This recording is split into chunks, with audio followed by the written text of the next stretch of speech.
Nettanár, maradj kíváncsi, és fedezd fel a világ csodáit! Miért foglalkozunk a multiverzum gondolatával? Vajon tényleg lehet több világegyetem, vagy csak unatkozó fizikusok játszanak el a gondolattal? Üdvözöllek a Nettanár csatornán, ma a multiverzum lenyűgöző világába utazunk. Szóval kapaszkodj meg, mert ma tényleg elmerülünk a valóság határain.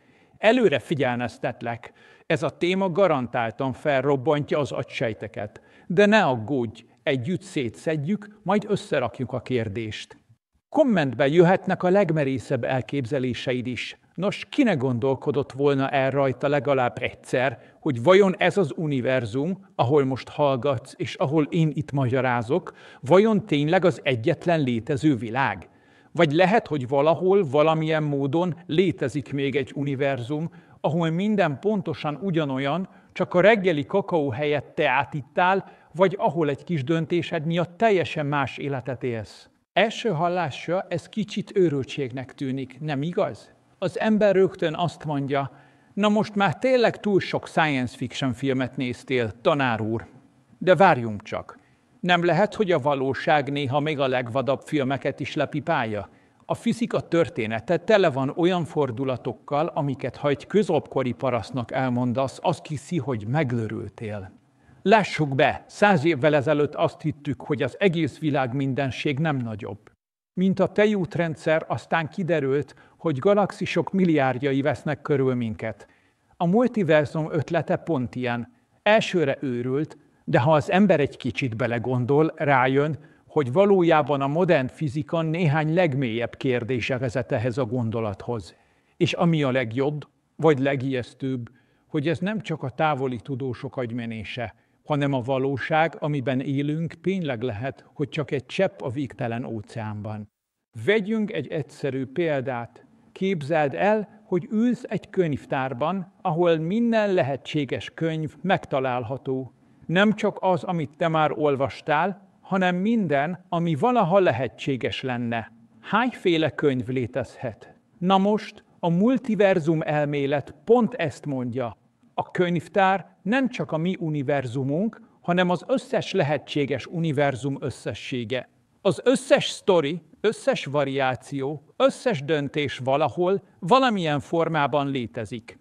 Persze, a tudomány nem azért találja ki ezeket a modelleket, mert unatkozik, hanem mert bizonyos kérdésekre csak úgy tudunk választ adni, ha nem zárkózunk be a saját kis univerzumunkba. Például, miért pont ilyenek a fizika törvényei?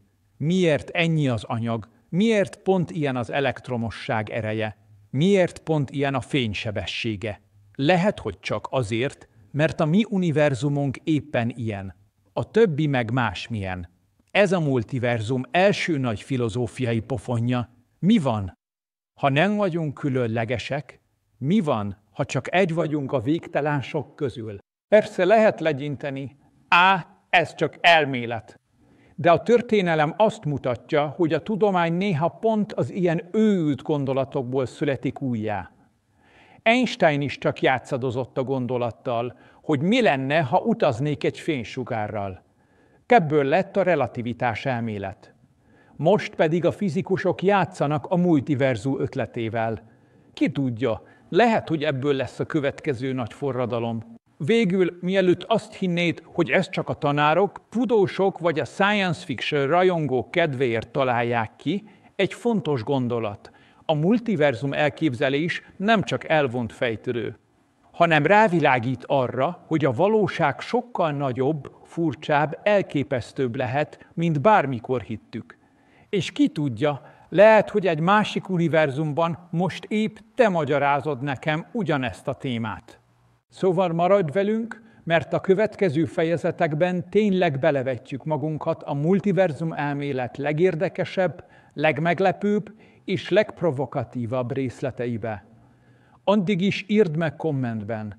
Te el tudod képzelni, hogy létezik egy másik univerzum, ahol minden ugyanaz, csak épp fordítva van a papucsod. Hihetetlen, igaz? Mit nevezünk egyáltalán univerzumnak? Hol húzódik a valóság határa, És mi számít másik világnak? Először is dobjuk félre mindazt, amit a hétköznapokban világegyetemnek hívunk. A legtöbben, ha azt hallják univerzum, automatikusan a csillagos égboltra, a galaxisokra vagy a táguló űr végtelenségére gondolnak. De, és most kapaszkodj meg, a fizikusok számára az univerzum szó kicsit trükkösebb, mint ahogy azt a sci-fi rajongók elképzelik. Hogy miért? Mert az univerzum definíciója nem egyszerűen a minden, ami létezik, hanem sokkal inkább az, ami számunkra itt és most bármilyen módon elérhető, megfigyelhető, mérhető. Ez pedig jóval szűkebb fogalom. Gondolj csak bele! A fénysebesség véges, vagyis az a távolság, ameddig bármilyen jelet küldhetünk, vagy ahonnan információt fogadhatunk, szintén véges. Ez a látható univerzum, magyarul az a buborék, ami ténylegesen elér a tudatunk. Na de akkor mi van azon túl? Lehet, hogy létezik egy óriási, akár végtelen valóság, de mi ebből csak egy pici részt érzékelünk. Gondolj egy hatalmas erdőre éjszaka, ahol csak egy zseblámpád fénye világítja meg a közvetlen környezetedet. Minden más ott van ugyan, de számodra láthatatlan. Ilyen a világegyetem is. A mi univerzumunk lehet, hogy csak egy fénypötty a kozmikus sötétségben. A fizikusok ezért különböztetik meg a megfigyelhető univerzumot a teljes valóságtól. Vannak, akik szerint a valódi univerzum óriási vagy akár végtelen, tele olyan régiókkal, amelyeket soha nem fogunk elérni, hiszen a táguló téridő elvág minket tőlük. Ezekről soha semmit nem tudhatunk, de matematikailag ugyanúgy részei a valóságnak, mint a mi jól ismert csillagaink és galaxisaink. És ha már itt tartunk, a multiverzum elmélet egyik legfontosabb trükkje, hogy rákérdez arra, hol van a határ, mi választja el az univerzumot egy másik univerzumtól. Vajon csak annyi, hogy nem tudunk róla információt szerezni, vagy vannak olyan világok, amelyek teljesen más törvények szerint működnek. Például elképzelhető, hogy egy másik univerzumban a gravitáció 4-szer erősebb, vagy a fénysebessége teljesen más. Ezért lesz igazán izgalmas a multiverzum koncepciója. Mert nem csak arról szól, hogy vannak távoli világok, hanem hogy a valóság sokkal rugalmasabb, mint gondolnánk.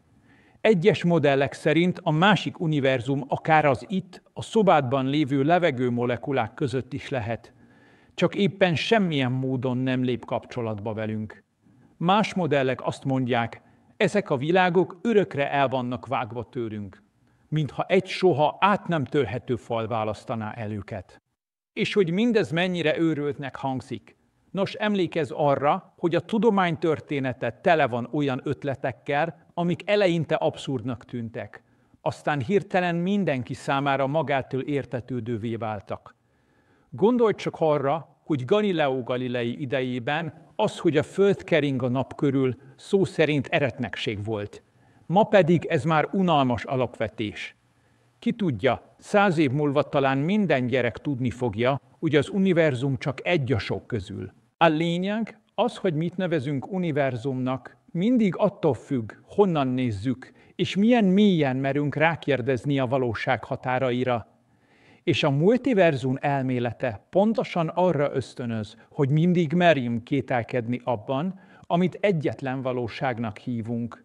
Szóval, szerinted van határa a valóságnak?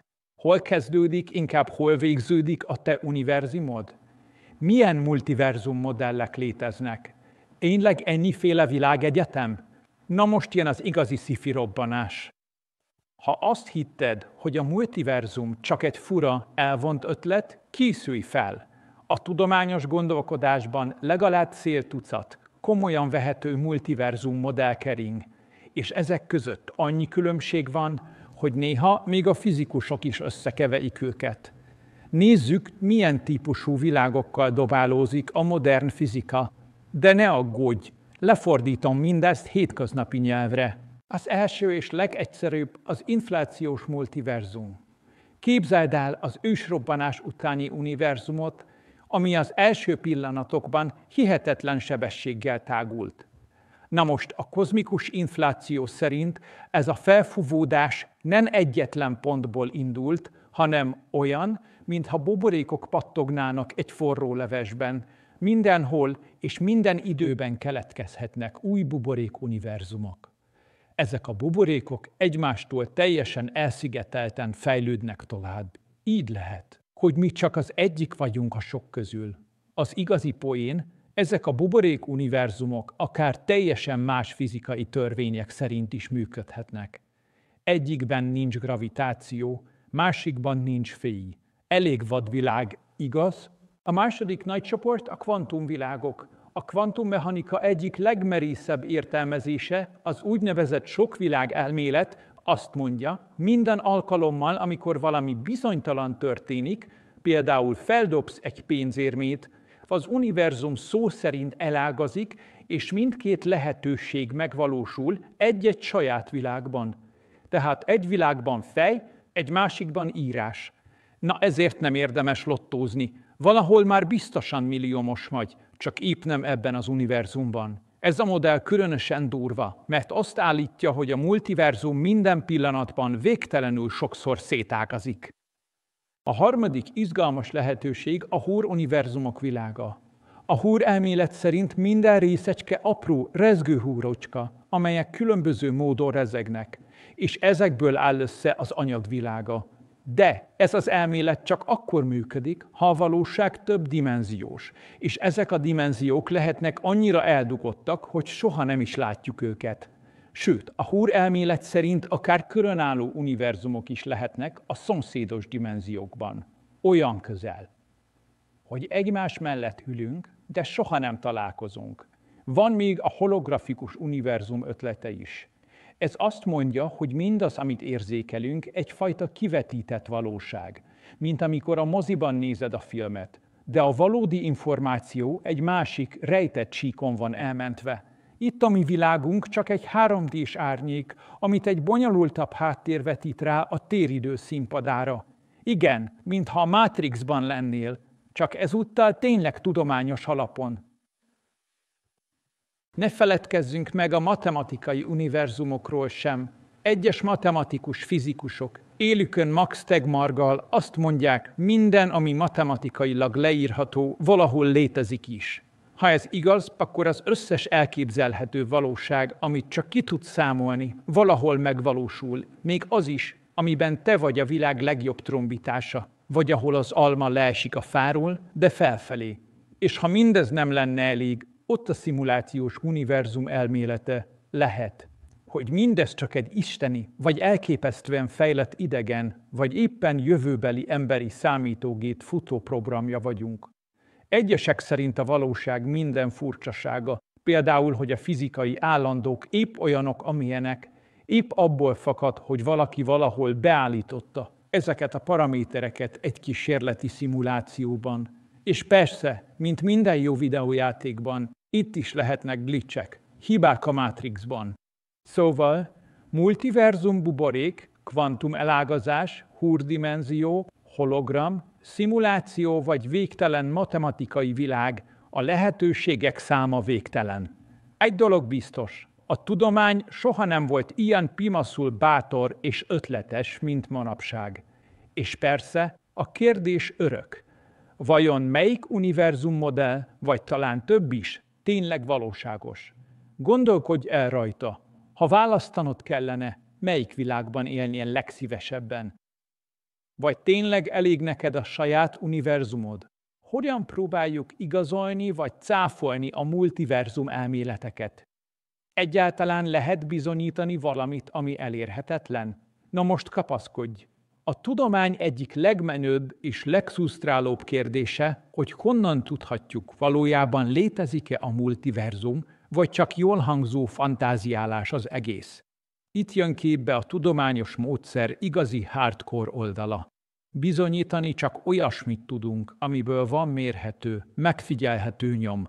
De mi van akkor, ha a másik világokba semmi sem szivárog át? Kezdjük azzal, amit tényleg vizsgálni tudunk. Vannak modellek, például az inflációs multiverzum, ahol az elmélet szerint a mi buborék univerzumunk akár össze is ütközhetett valamikor egy másikkal. Ha ez megtörtént, lehetnek sebek az égen. Pici, szabálytalan mintázatok a kozmikus háttérsugárzásban, ami a világ keletkezése után maradt hátra. A kutatók folyamatosan vizsgálják az univerzum bőrét, hát ha találunk rajta karmolásnyomokat.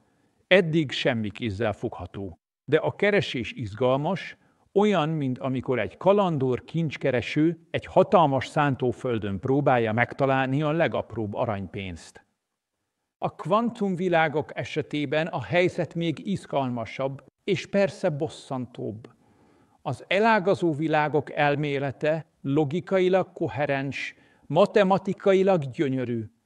Csak épp semmilyen megfigyeléssel nem lehet megkülönböztetni attól, mintha csak egy világ létezne. Mert minden, ami velünk történik, abban a pillanatban eltűnik a másik világ számára.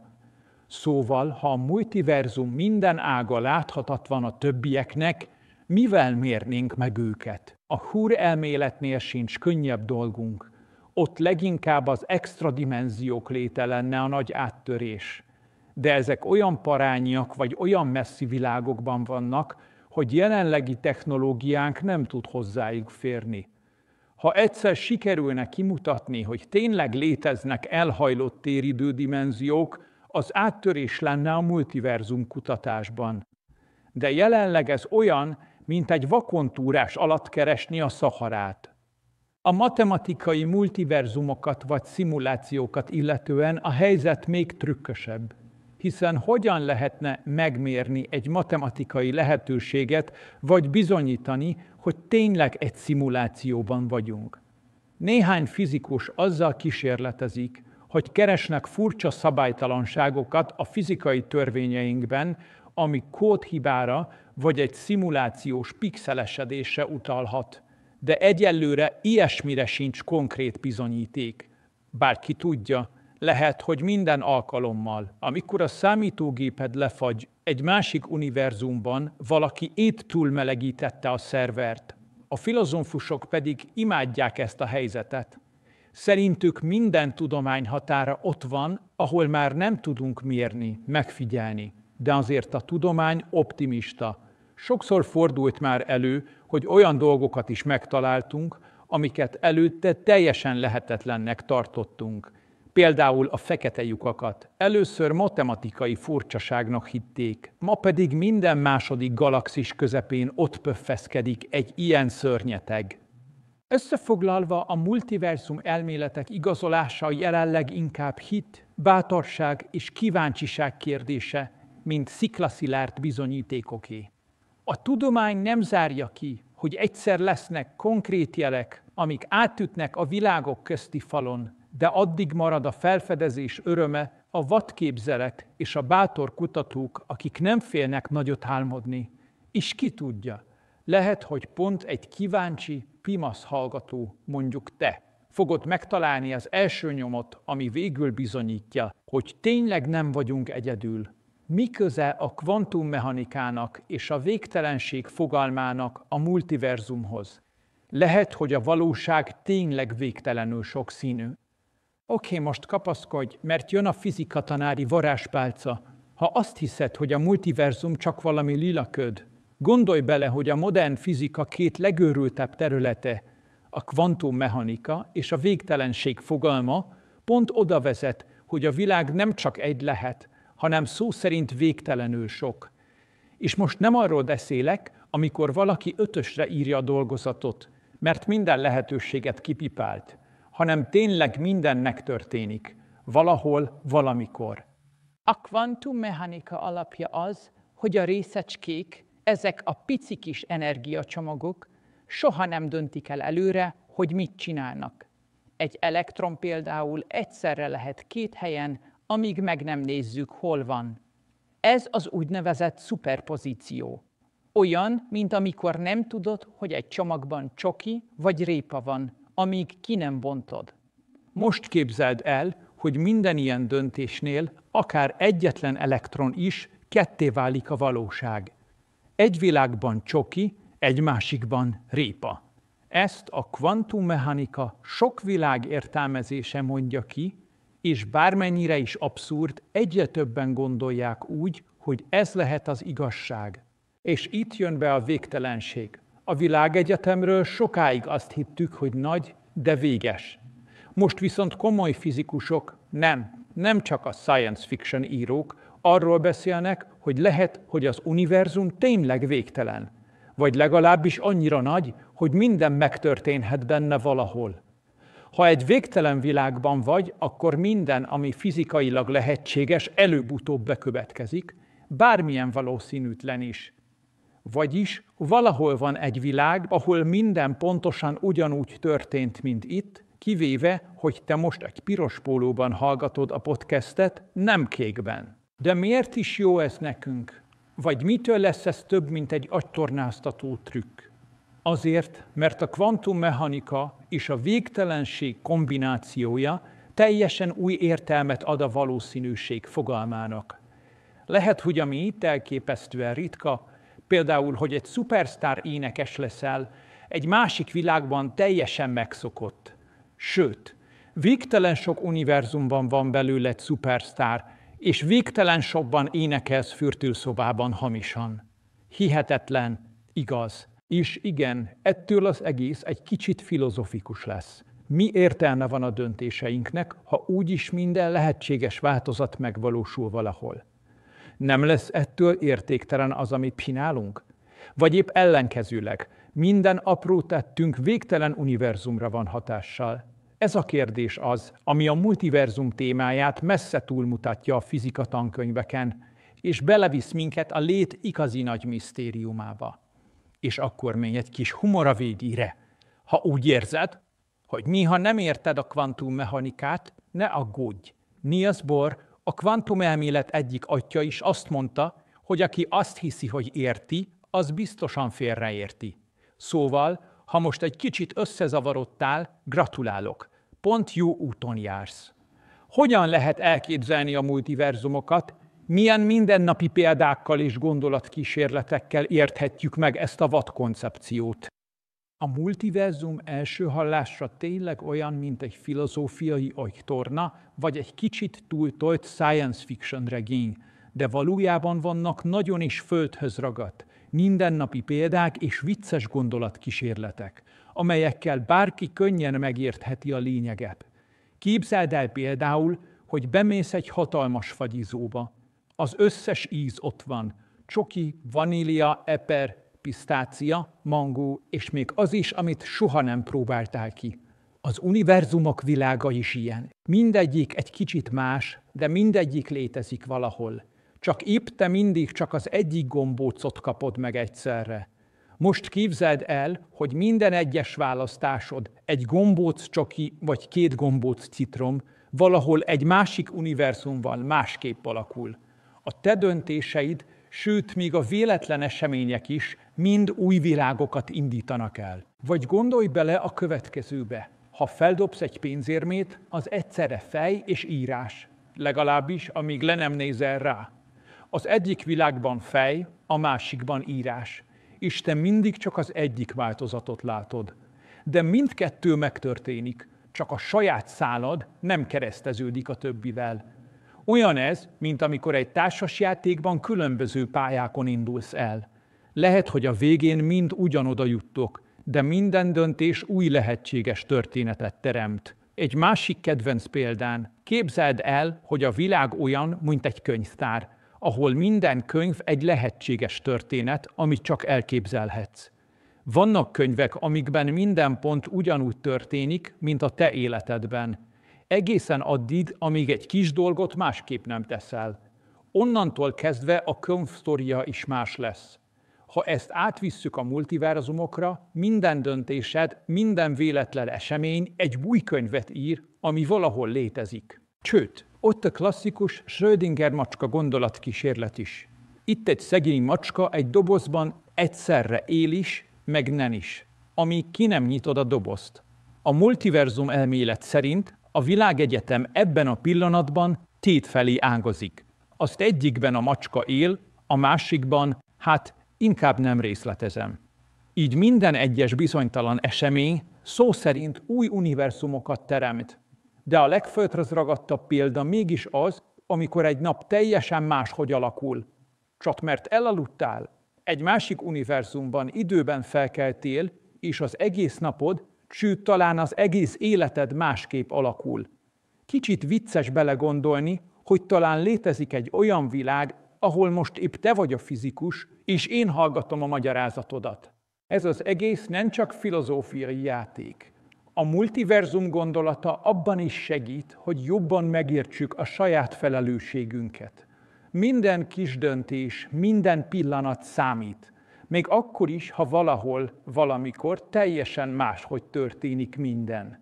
És persze arra is ráébreszt, hogy a valóság jóval színesebb, mint azt elsőre gondolnánk. Végül egy kis tanári bölcsesség. Ha legközelebb azon aggódsz, hogy mi lett volna, ha, csak gondolj bele, hogy valahol valaki tényleg megélte azt a bizonyos változatot. És ez egyszerre ijesztő és felszabadító. Igaz? Veszélyese vagy inkább felszabadító a multiverzum gondolat. Hogyan hat ránk, ha elhisszük, hogy nem vagyunk egyediek? Nézzünk szembe a ténnyel. A multiverzum elmélete egyszerre lehet félelmetes és elképesztően felszabadító. Sokan, amikor először hallják, hogy lehet, nem vagyunk egyediek, sőt, talán végtelen másolatunk létezik, automatikusan megijednek. Hiszen ki akar átlagos lenni egy végtelen tömegben? Hol marad a jelentőséged, ha minden döntésed, minden lehetséges változata már valahol megtörtént, vagy épp történik? De várjunk csak, lehet, hogy éppen ettől lesz az életünk még értékesebb. Gondolj csak bele, ha tényleg léteznek párhuzamos univerzumok, ahol minden megtörténik, akkor minden pillanatnak, minden választásnak, minden kis változásnak önmagán túlmutató jelentősége van. Mert az itt és most, amit te élsz át, csak ebben a formában egyszeri és megismételhetetlen. Senki más, még a legközelebbi párhuzamos univerzumbeli alteregód sem éli át pont ugyanígy a pillanatot. Másrészt ott a felszabadító gondolat, ha végtelen számú változatod létezik, nincs okot félni a hibáktól vagy a rossz döntésektől. Valahol egy másik világban az a bizonyos elrontott matek dolgozat 5-ös lett, vagy a szerelmes leveledet elfogadta az, akinek írtad. Ez nem azt jelenti, hogy ne próbálj a legjobb lenni, hanem azt, hogy minden út, amit választasz, értékes. A multiverzum nem elvesz az életed jelentőségéből, hanem sokszorozza azt. Minden egyes változatnak saját értéke van. A tudomány szempontjából is van veszélye a multiverzum gondolatnak, könnyű ráfogni mindenre, hogy biztos egy másik univerzumban másképp van, és akkor már nem is kell keresni a valódi magyarázatokat. A jó tudós viszont nem menekül a rejtélyek elől, hanem kíváncsi marad, és addig kutat, amíg választ nem talál. A multiverzum csak akkor veszélyes, ha feladjuk miatta a keresést, de ha motivál, hogy még mélyebben megértsük a világot, akkor az egyik legizgalmasabb gondolat, ami valaha eszünkbe juthatott. És persze ott a mindennapi élet oldaláról egy kis humor. Ha legközelebb elrontod a rántottát, csak nyugodj meg.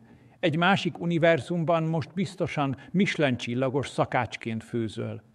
Vagy hogy klasszikus tanári módon zárjam. Mindegy hány világ van, ez a te világod, ezt kell szeretni, és ha lehet, kihozni belőle a legtöbbet. Hogyan változtatja meg a világképünket, ha elhisszük, több univerzum létezik? Átírja a multiverzum elmélet a mindennapi gondolkodásunkat? Gondolkodjál rajta. Egész életünkben úgy nőttünk fel, hogy a valóság az, amit látunk, tapintunk, hallunk, érzékelünk. Az univerzum az a nagy játszótér, ahol mindenki ugyanazokon a szabályokon osztozik. De ha komolyan vesszük a multiverzum elméletet, minden, amit eddig biztosnak hittünk, egy pillanat alatt relativizálódik. Hirtelen a valóság nem csak egy történet, hanem végtelen sok, egymás mellett futó, egymással sosem találkozó sztori. A legelső és legfontosabb változás, megtanulunk kicsiben és nagyban is kételkedni. Már nem biztos, hogy csak egyetlen helyes út, egyetlen szabályrendszer, egyetlen univerzális törvény létezik. A tudományos világnézet óriási erénye, hogy sosem veszi készpénznek a dolgokat. Mindig keres, mindig kételkedik. A multiverzum gondolata ezt a szemléletet emeli a következő szintre. Még az sem biztos, hogy maga a tudomány is csak egyetlen, mindenhol érvényes igazságot ír le. Ráadásul a multiverzum ötlete egyszerre relativizálja és kiemeli az emberi tapasztalatot. Lehet, hogy egy másik univerzumban most épp te vagy az amerikai elnök, de abban az univerzumban pont ez a normális. Ami neked felfoghatatlan csoda vagy tragédia, az máshol mindennapi rutin. Ettől egyszerre leszünk szerényebbek, hiszen nem vagyunk a középpontban, de sokkal szabadabbak is. Bármi lehetséges. A hétköznapokban ez oda vezet, hogy a mi lett volna, ha típusú gondolatoknak új értelmet adunk. Többé nem csupán bánkódunk egy elszalasztott lehetőség miatt, hanem felismerjük, hogy a lehetőségek valódi tárháza mindig végtelen. Nincs egyetlen helyes döntés, hanem sok jó út, és a hibák is csak alternatívák a nagy univerzális választékban. Végül az a tudat, hogy a valóság ekkora, elképesztően összetett és színes, egyszerre alázatra és örömre tanít. Egyrészt rájössz, hogy a te problémáid bármennyire is fontosak, egy végtelen nagy játék részei. Másrészt viszont minden pillanatod egyszeri, soha meg nem ismételhető. Pont ebben az univerzumban, pont most. Tehát igen, a multiverzum nem csak a fizika tankönyveit írja át, hanem a fejünkben élő valóságot is. És ha ezt tényleg átérezzük, onnantól semmi sem lesz ugyanolyan. Lehet-e bizonyítani, vagy cáfolni a multiverzum létezését? Meddig terjed a tudomány hatalma? És miért nem adják fel a kutatók? Ez talán a legkeményebb kérdés az egész multiverzum vita során. Hiszen a tudomány lényege az, hogy megfigyel, mér, ellenőriz, aztán újra próbálkozik. De hogy lehetne bizonyítani, hogy tényleg létezik egy vagy végtelen számú másik univerzum, amikor még a sajátunk legszélét is csak homályosan látjuk? Ez majdnem olyan, mintha egy akváriumban élő aranyhalnak azt mondanád, hogy odakint létezik még sok-sok másik akvárium is. Csak épp semmilyen módon nem tud átúszni egyikből a másikba. A helyzet az, hogy a multiverzum legtöbb változata, legyen szó kvantumvilágokról, inflációs buborékokról, matematikai vagy szimulációs univerzumokról, elvileg kívül esik minden mérhető tapasztalatunkon. Olyan fal választ el bennünket tőlük, amit a jelenlegi tudásunkkal nem lehet átlépni.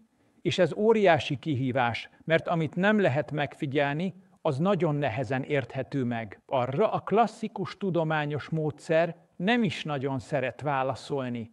Amit nem tudsz lemérni, arról jobb nem beszélni, mondaná egy régi vágású fizikus. Mégis a kutatók nem adják fel. Miért? Mert a multiverzum ötlete nem a semmiből jött, hanem a modern fizika legmélyebb problémáiból nőtt ki.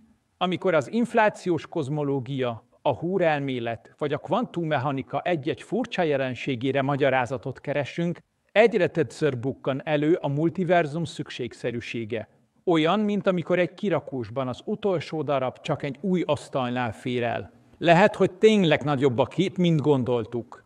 Vannak, akik abban reménykednek, hogy egyszer közvetett bizonyítékokat találunk majd. Például, ha a kozmikus háttérsugárzásban felfedezünk valami különös mintázatot, ami csak egy univerzumik közötti ütközés eredménye lehet. Mások azt mondják, a matematikai szépség és az elmélet eleganciája önmagában is bizonyíték, hiszen korábban is előfordult már, hogy egy elmélet előbb volt szép, mint mérhető. De a legtöbben ma is úgy gondolják, a tudomány igazi feladata, hogy bátran kérdezzen, még akkor is, ha a válaszok egyelőre láthatatlanok. A multiverzum elmélet ezért nem csak arról szól, hogy mi van odakint, hanem arról is, hogy meddig vagyunk hajlandók tágítani az ismereteink határait. A világot nem mindig a válaszok viszik előre, hanem a jó kérdések. Szóval lehet, hogy soha nem tudjuk majd 100%-osan bizonyítani vagy cáfolni, hogy vannak-e más világok, de a keresés, a kíváncsiság, a kétkedés, a gondolatkísérlet maga is az emberi szellem egyik legnagyobb kalandja. És talán ez mindennél fontosabb. Milyen filozófiai és etikai dilemmákat vet fel a multiverzum? Mit jelent a felelősség, ha minden megtörténhet valahol? Most érkezünk el a multiverzum elmélet talán legvitatottabb, legmélyebb, sőt legemberibb részéhez. Ha tényleg létezik végtelen sok univerzum, ahol minden lehetséges változat megvalósul, akkor egyáltalán számít-e, hogy mit teszünk? Mi értelme van a jó és rossz fogalmának, ha mindennek van egy alternatívája, ahol minden döntésünket már valaki más, vagy épp egy másik énünk másképp hozza meg? Ez a kérdés nem csak filozófiai játék. Ha minden cselekedetünknek, gondolatunknak létezik egy univerzum, ahol pontosan az ellenkezője történt, akkor mi alapján vállalunk felelősséget?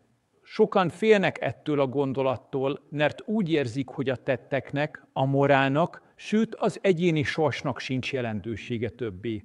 Ha minden döntésünk meg van írva egy másik világban, akkor miért küzdjünk a helyesért? Ez a szorongás teljesen érthető, de szerintem itt jön el az igazi emberi nagyság próbája. A filozófusok közül sokan azt mondják, épp a multiverzum gondolata adhat új súlyt minden egyes választásnak.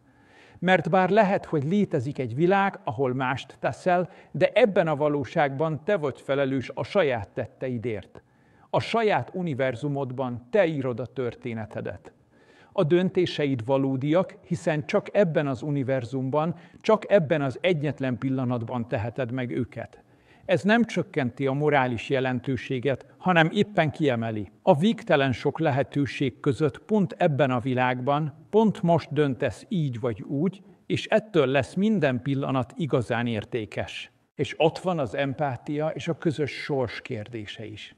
Ha minden lehetséges változat megvalósul valahol, akkor mindannyian részesei vagyunk egy nagyobb egésznek. Talán sosem találkozunk a másik változatainkkal, de a gondolat, hogy mindenki küzd a maga kihívásaival, talán épp arra tanít, hogy legyünk megértőbbek egymással. Senki nem tökéletes, és mindenkinek van alternatívája. Ettől nem leszünk kevesebbek, hanem színesebbek. Az etika sem vész el.